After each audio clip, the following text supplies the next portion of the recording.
Hi, my name is Kaylee, and in this video I'm going to show you how to add a 4-channel amp and a subwoofer amp or a 5-channel amp to your Toyota Corolla using our TacoTunes add an amp harness. We offer this harness in 17 feet or a little shorty to make your own leads. Okay, so first things first is I want to disconnect the negative terminal on my battery.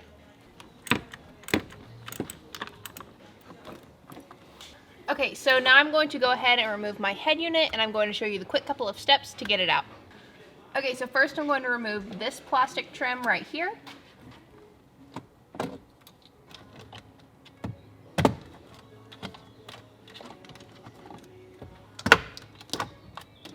And then behind here you have 2 harnesses to remove. Okay, so then underneath my head unit there is 4 10mm bolts.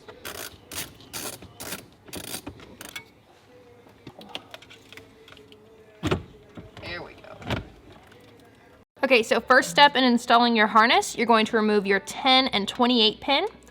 Do not remove any of these other harnesses. We just took the head unit out for video purposes. Go ahead and press the tab down and then your 28 pin. And these are right next to each other. Okay, so included in your amp harness kit, you will technically have 3 harnesses. You'll have your output harness. This connects inside your dash. It has black Molex plugs, and then I put black tape on it so I can determine which one it is once I install it into my vehicle. You will also have your input harness. It plugs in right here, right next to this harness. It has no Molex plugs, and I put blue tape on it so I can determine which one it is. You will also have your remote turn-on harness. You have this end that plugs in right next to your input harness. Then you have your female end that will plug in behind your dash. Make sure you do not disconnect any of these other connections. Okay, so now that I have my 10 and 28 pin removed, I'm going to go ahead and plug in my signal harness for my amps. Female side goes to the stock wiring in my dash, and then this side goes to my head unit.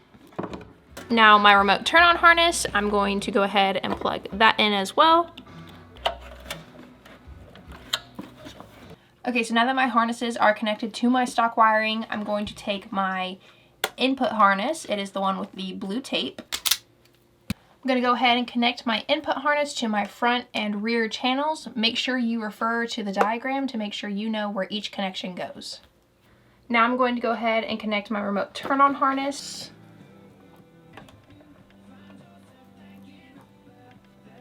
You will also need a black ground wire with a ring terminal on it and a blue remote turn-on. And now I'm going to connect my amp turn-on wire and my ground with the ring terminal.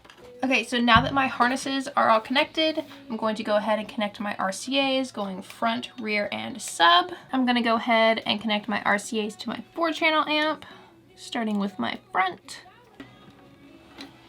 And last, my sub. Okay, so I'm taking the blue amp turn-on wire from my LC5 and I am plugging it into my 4-channel amp. And then I'm taking another piece of blue wire and putting it in the same spot.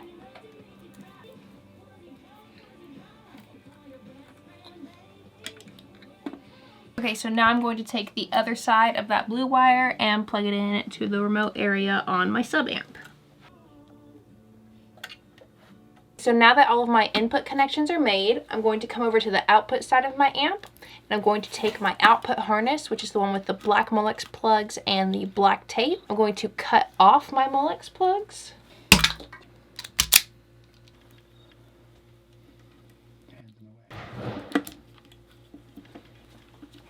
Okay, so the last thing you'll need to do is power your amps. You need to connect your power and ground wires. Make sure you check with your amps manufacturers. They'll give you the right information you need for the proper wire and fuse sizes to safely power your amps.